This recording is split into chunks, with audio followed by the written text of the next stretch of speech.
قناة دينك نجاتك للتصاميم الدعوية.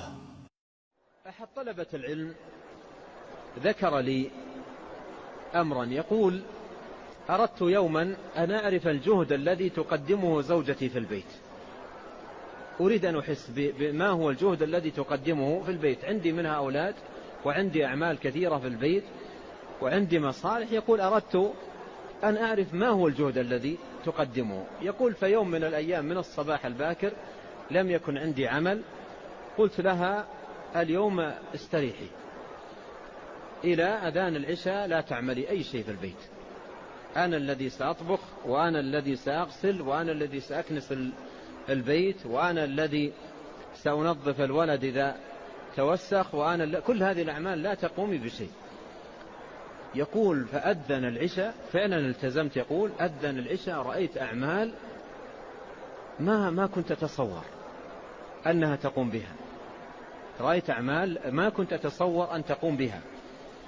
فالشاهد أن إحساس الإنسان بخادمه بأهله بهذه الأحاسيس هي التي تولد الخير. أما إذا كان الإنسان يمشي معطل الأحاسيس فلن ينظر في بيته ولا مع من يتعامل معهم من خدم أو سائقين أو غيره إلا إلى جوانب النقص.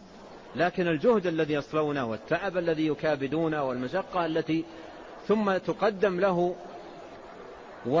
ولا يحس بها أصلا ولا يستشعرها، وربما لا يسمع منه يوما ما جزاكم الله خيرا أحسنتم، لا يسمع منه إلا العتب واللوم والعنف، فهذا إنسان معطل من المشاعر والأحاسيس.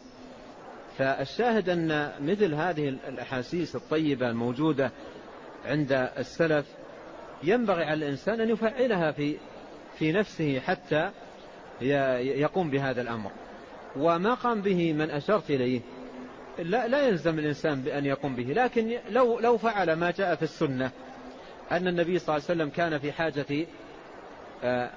في حاجة أهله في بيته يكنس، وإذا قام بهذه الأعمال معهم في بعض المرات وجد عنده الشعور بالعمل، وأيضا حصل الخير وحصلت البركة وحصل التعاون وعم الخير في البيت، ونشأ الأولاد أيضا على حب الخدمة وعلى حب التعاون.